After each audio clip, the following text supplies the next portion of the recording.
YouTube. Hey everyone, welcome back to the show. Turn up the volume for this one because XRP just caused the kind of inflow spike that only happens before a biblical level move. And Brad Garlinghouse, the GOAT, basically just confirmed that the ETF race has begun. What I'm about to show you is the clearest signal we've had all year, and it's happening right now. As always, make sure you subscribe to the channel and hit that thumbs up button. The more thumbs ups we get, the more YouTube will feature this content. It's important for everyone to hear that we're going to start right here. We just saw the second XRP spot ETF large come in from Bitwise, and the volume wasn't just high, it was a full-on tsunami. This is the most recent fix, which came out just now at 585 1,000 in volumes. Please wait until you see it. There's no doubt that this wasn't shopping FOMO. This wasn't just talk. This was institutional liquidity pouring into XRP on day one, as if it had been waiting behind a dam for someone to finally break it open. You need to understand that ETFs don't launch with this much speed unless smart money is already in place, allocated, and has decided that XRP is the next big thing. Bitcoin had the same pattern before its ETF melt-up, as did Ethereum. We saw something similar, but with XRP, this much activity on only the second ETF ever released? That's not normal. That's a sign. This is how active the first two were. We can't wait to see the next two, which come out on Monday and are even bigger than Grayscale, or they're even bigger than Bitwise and Canary. It's Grayscale and Franklin Templeton, a $1.5 trillion giant bolt that I'm launching next Monday.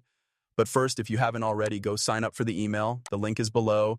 We delete everything that doesn't make it to YouTube for free. And if you really want to level up, book a call with me right away so we can make a plan before it's too late. Let's move on to Bitwise now. Here is your volume right now, more than a million, 1,000,000. This is crazy. There's still about an hour and a half left on this thing when this video was made. We're sure the number will rise even more. This is not what quiet buildup looks like. What do you think? It's no longer quiet. That's an attack. This is well planned. It's early. Now we can see what the rich want, and it's XRP ETFs. Here's what really sets things off. Remember that movie I made? It was on the live stream when we showed you the ETF chart for the first time and told you to make plans, told you about the change. When you look at the price of XRP, you can see that we told you this would happen. Are you scared? Not at all, no. I've lived here for 8 years and have seen everything, but we told you to pay close attention to a very important time window. For those of you who watch the live streams on Wednesday at 7 p.m. Eastern, you already know those times. We are 30 to 60 days away from what could be the most important volume price and repricing event we ever see. Don't forget that once that fifth ETF goes live, by Monday we'll have 4. We'll just have to wait for the last one, which should come early in December. The timer starts, and the price will likely start to go up in 30 to 60 days. You should know that the companies that are buying these ETFs are not just experimenting. They're piling up. When firms join a market to find ETFs, they don't do so unless they think there will be long-term regulatory clarity and institutional demand. Take a look at that. Think about this. By the first week of December, there will be at least 5 ETFs. To make sure you understand what I mean, let me say this differently. XRP isn't just getting adoption, it's also getting infrastructure. The same infrastructure that helped Bitcoin go to 70,000 is now forming around XRP, so get ready for it. Then Brad Garlinghouse comes out and drops this statement very casually.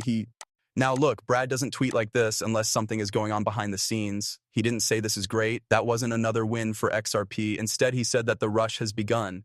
Why did he use that language? Why do you say it like an event is beginning? Why publicly praise Bitwise on the first day? Hat mode with tinfoil? Yes, we can turn it on. Take a look at this from this point of view. He is aware of the list of ETFs that are about to be approved. We don't. He knows that liquidity is building up ahead of schedule. We don't. He knows what the institutions are getting ready for, and he might be hinting that the big fireworks don't happen until after Thanksgiving. We've seen this pattern before, right? Look at last year's date. The quiet before the holidays and the sudden boom afterward could have been nothing or everything. This brings us to U.S. Senator Warren Davidson, who is talking about the Bitcoin Strategic Reserve Bill. Just when you thought things couldn't get any better, he drops a bombshell. A Bitcoin strategic bill was introduced to Congress. Don't be fooled by the name. It's not just about Bitcoin. He then says the line in this, which is about crypto in general. We're going to listen to it. He also says you can use Bitcoin to pay your taxes. That's interesting, right? Pay attention. But first, why would you use Bitcoin to pay your taxes? Why would the U.S. government let you use Bitcoin to pay your taxes? As much Bitcoin as possible is what they are trying to do. Yesterday, we showed you the film of C. It sounds like Binance is telling you that people from all over the world are racing to get as much Bitcoin as they can. Hold on. Carlson Davidson has now joined me. Quite a few questions here. The first question is, what is a Bitcoin reserve? What does it do? How do you make it? In the first place, the President ate up a strategic store of Bitcoin because the US government didn't have a single person in charge of it. All of the government agencies that could have had an asset took it back. It could have been any kind of digital asset. They were not in charge of it. They were getting lost with the secret keys. In other words, you lose when you lose your keys. It's bad enough to lose a lot of money, yes. To say, hey, we're going to have a single custodian for all of the Bitcoin, they set up a system and put it under finance. It's kind of like Fort Knox for crypto. Okay, then they said, well, not all crypto is made the same. We want to keep our Bitcoin. It's an item that will go up in value over time.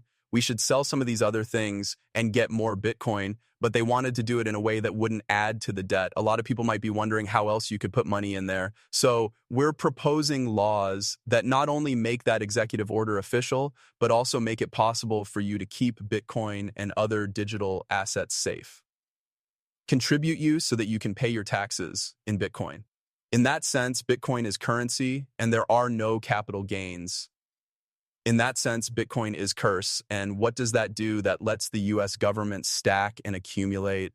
Get more Bitcoin, people. It's not a joke. You should know that this is the same road that countries took before they adopted crypto reserves at the national level. If the US is even open to this idea, we are not early. We're early, which brings us over, but it's a clip from Hester Pierce. We are now going to watch this clip from Hester Pierce in which she basically says what we have been saying for years. It was never supposed to get this far with the Ripple case. We knew it. There's no better way to put it than that. The SEC has also been taking risks with investment loan, worth billions of dollars. Why does this matter? It's easy because things are about to become clear, ETFs need security, and institutional money doesn't come in. If authorities are hard to predict. Why was this case brought up in the first place? Was it just that the crypto market was like the Wild West back then? No one in the business or the regulators really knew what was going on. It was just that this was a new technology that was being built. Was that the main point? As I said at the start, I can only talk about myself. Given that I wasn't in favor of the case, you may not be asking the right woman why we brought it, okay? You also didn't do anything. I was worried about this because it was part of a bigger plan to use discipline to try to write rules in a pretty tough environment. So I believe it would have been smarter to look at how various groups were distributing their tokens and working toward a situation where information was better shared and people could choose if they wanted to take part in these markets or not. Yes. What did you think of Judge Torres's decision? She said that secondary market sales are not securities, but she also said that some of Ripple's institutional operations were securities. So to speak, do you think that will go away because of the Clarity Act and the things that the SEC is putting out? To be fair, her decision was pretty complicated. From the point of view of a lawyer, I think you need to look at the details of that decision. You can have a token that isn't a security itself, but it is part of a deal that is a securities offering. That case really drives home that point. So now that I think about it, I think that's really caused. But why use Ripple? Why XRP? Why did you only come after this token? Then there are all these other items on the list, and some of them are bigger, right? At the moment, Ethereum is bigger than XRP. Link, why didn't you go after Solana? But you only went after XRP and you say you didn't back it. You also didn't do anything to help. The owner of XRP, right? In or D. Are to help Ripple. You didn't do anything. I don't have anything to say was all you said while you were sitting there. That's not okay for me to say. Yes, you are. You have the right to an opinion. You are welcome to put a message on it. And if you don't believe what's going on, you should say something about it. Maybe that would have raised more red flags, and this case wouldn't have gone on for 4 years, which was bad